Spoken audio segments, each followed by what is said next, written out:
So you guys have been asking me how I wired my headlights. Check it out. So all I did was grab these ones. I have different sizes right here. So these two go together, these two go together. I have two different sizes because the hole right there, you know, but these two connect and these two connect. So instead of soldering them together, I know it looks like all janky, but you get the cutting tool, strip the wire, you put this in there like that, and then you squeeze this part right here. I took this out because I wanted to show you guys, and I'm also diagnosing why sometimes it turns on, sometimes it doesn't. So I took it off because I think it's this one right here. So what we're gonna do is put another one on because I think it just wasn't gripping right. So all you do is put this on there, you squeeze it right here down the middle, and then you just connect it to its thing. So on some of them, you see there's 2 in 1. I married them together and I put one inside of it. So instead of soldering, because with this, you can just uninstall them and put them on. So I think that's a little easier to do. And then if you guys see, I have a lot more wires going through it. That's because I finally put some nice HIDs on it. And it looks really nice. So check it out. Just so you guys can see it right here.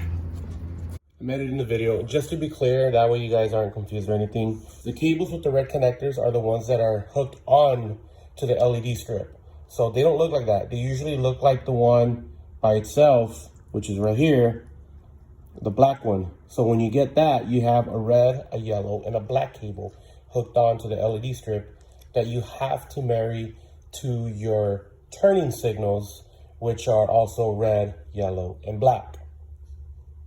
So what I ended up doing was, instead of soldering them together, I used these connectors to put them together. And what I mean by marrying is I'll use the red one as an example. Red one right here, they were connected together before. What I ended up doing was I cut that in half, connected those two together, and married those two together and put them in the same connector. That way I still have my turn signal and I still get power to my LED strips. I hope this makes sense. I'm editing the video and I'm realizing that I wasn't very clear on it, but I hope that this makes sense right here. And where did you get these? Dude, Home Depot. Just go to Home Depot, go to the wires and connection if you guys want to see that.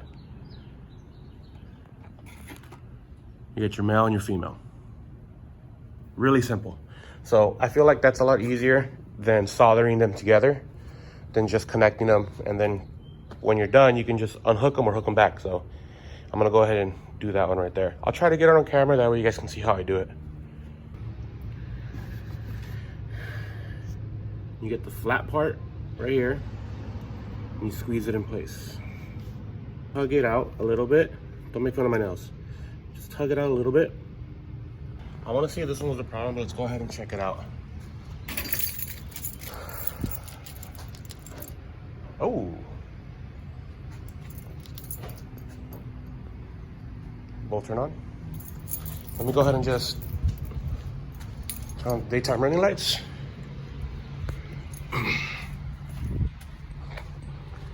All right, this should be it. Let me just wiggle off. Now this is gonna be the fun part. Gotta wiggle all the cables. All right, it just turned off a little bit.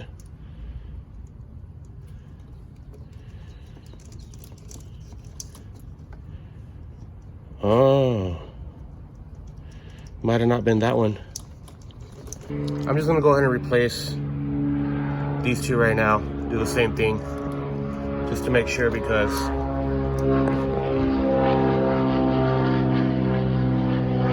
I'm gonna replace the bottom one too, just in case. I have a feeling it might have been this one because it's not as exposed. The wire's not as exposed as the other black one. So all you do is get your cutting tool. I got this at O'Reilly's or AutoZone, wherever you can. You put it in here, like these are all sized. So it's gonna be that last one. Let's see. Pretty much get it like that, twist, and then it pulls off. And it pulls off only the outer skin, which is really cool. You know, this wasn't planned, but look who came to visit. and he helped me get the last piece off. All I did was just strip it a little bit more. That way it can be more exposed. We're gonna go ahead and put that on right there. And then, yeah. As a matter of fact, you wanna just hold it? Yep. That way I can get a better angle on how, like, I do it. So I just hold it right here. Make sure this is out. Then feed it in. Squeeze. It's hanging on. Then you just tug a little bit. Okay, it's on. When you look inside, I don't know if you guys can see it in there. You can see the wires in there. So I'm just gonna connect these. And then, let me fasten my keys.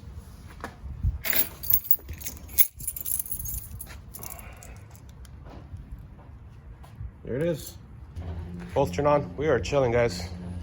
Random short video, but I hope this video was informative to the people that are getting retrofits with LED switchback lights or everything else. I know my function is a little bunked right there, but I'm not too familiar with like all the electrical stuff and everything. I kind of figured all of it out with Victor and on our own.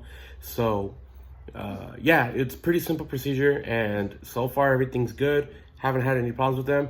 The only problem I've had with I had two problems. The only problems I had with my retrofit headlights was I had to end up sending it back to get adjusted, because on the driver's side, I guess the adjuster that makes the headlight go up or down for your low beam, so you can see, was stripped. So no matter how many times I spin it, it wouldn't go up or down. It was pretty much maxed out to like a really low level, which it wasn't good. So I got that fixed. The light strip, so I ended up just fixing that and reconnecting everything. So as you guys saw in the video, I really hope it was good. So yeah, again, really random video, but it was totally worth it, because now I don't have to worry about it going on or off, because when you're driving, you don't know if it's on or off, and I feel like it'd be really dumb if I just have one on and one off. So, but yeah, so I will see you guys in another video. You guys have a good day. Peace.